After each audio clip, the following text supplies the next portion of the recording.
નમસ્કાર દર્શક મિત્રો, હું શીતલ મહેતા. ન્યૂઝ ઓફ કચ્છમાં આપનું સ્વાગત છે. જોઈએ આજના સમાચાર.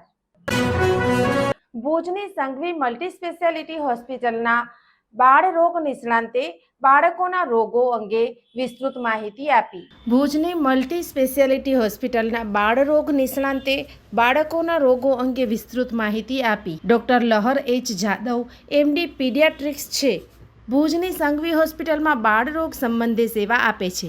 ડિલિવરી સમયે બાળકોમાં થતી તકલીફો તથા બાળ રોગ સંબંધે ખૂબ જ ઉપયોગી માર્ગદર્શન આપ્યું છે. મારું નામ છે ડોક્ટર લહર જાદવ. સંઘવી હોસ્પિટલમાં as a consultant pediatrician and neonatologist તરીકે જોબ કરું છું.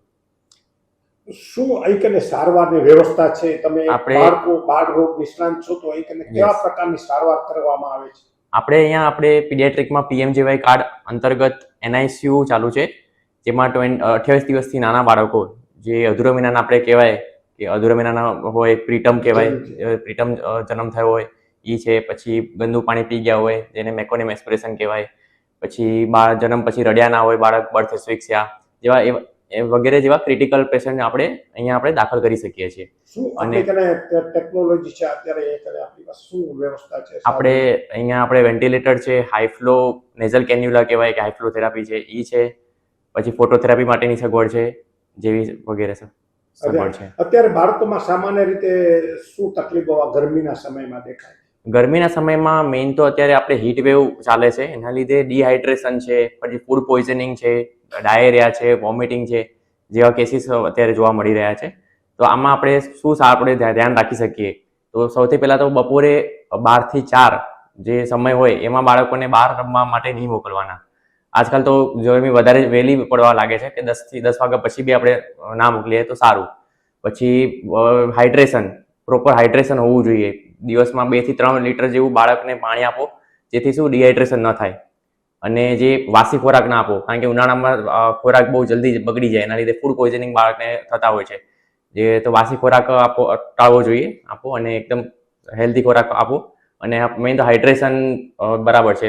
પછી ફ્રૂટ્સ છે જેમાં પાણી વધારે છે, જેમ કે ટેટી છે, તરબૂચ છે, એ જેવા જે ફ્રૂટ્સ છે જેમાં પાણી વધારે છે એ ફ્રૂટ્સ વધારે આપો. પછી નાડે પાણી છે, લીંબુ શરબત છે, એ બાળકને આપતા રહો જેથી ડિહાઇડ્રેશન ના થાય.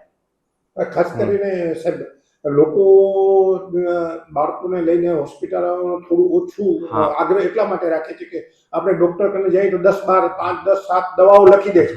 ખરેખર એ શું છે? ખરેખર એવું એવું ઘણા ડોક્ટર ઘણા લખતા હોય કે મે બી કદાચ જેમને ખબર ના હોય, પણ આપણે જે પીડિયાટ્રિશિયન જેને ટૂંકમાં સ્ટડી કરી હોય અને જેને પ્રોપર ટૂંકમાં આપણે અહીંયા જે હોસ્પિટલ છે એમાં કોઈ આપણે એવી રીતે કરતા નથી.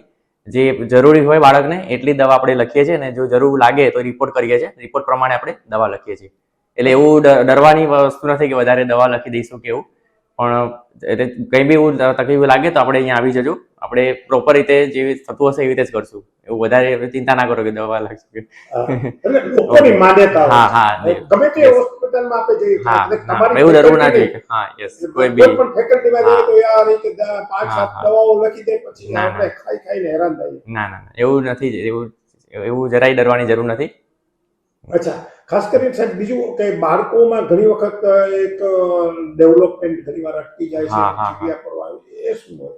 એટલે ઘણી વખત બાળકને શું કોઈક વાર પ્રીટમ બેબીસ હોય કે જેમાં બર્થ સમયે પ્રીટમ બેબીના લીધે બાળકને કદાચ બ્રેન ડેમેજ થઈ ગયું હોય, કદાચ રડ્યું ના હોય એના લીધે બ્રેન ડેમેજ થઈ ગયું હોય, અથવા તો કોઈ જીનેટિક બીમારી હોય એના લીધે બાળકનું બરાબર બ્રેન ડેવલપમેન્ટ ના થાય, એના લીધે ડેવલપમેન્ટ જે વિકાસ હોય, જે આપણે ચાલતું ના થાય, દોડતું ના થાય, એવું જોવા મળે છે. પણ એના માટે શું કરવું કે સમયસર આપણને બાળકનું વિકાસ ઉતારો અને ડોક્ટરને રેગ્યુલર ચેકઅપ કરો, જેથી ડોક્ટરને ડેવલપમેન્ટ જે માઇલસ્ટોન કહેવાય પ્રોપર જોવે અને ખબર પડે કે સપોઝ ચાલતા ના શીખ્યું હોય, દોડતા ના શીખ્યું હોય તો જલ્દી ફિઝિયોથેરાપી કરીએ તો જેનાથી એનાથી રિકવરી આવી જાય ફિઝિયોથેરાપીને, એના લીધે ડેવલપમેન્ટ જે પ્રોપર જે થવાનું હોય થાય, એ ખાસ ધ્યાન રાખવાની છે.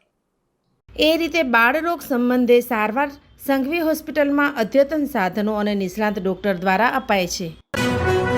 દર્શક મિત્રો, આજે તારીખ 13 મે 2026 આ હતા આજના સમાચાર.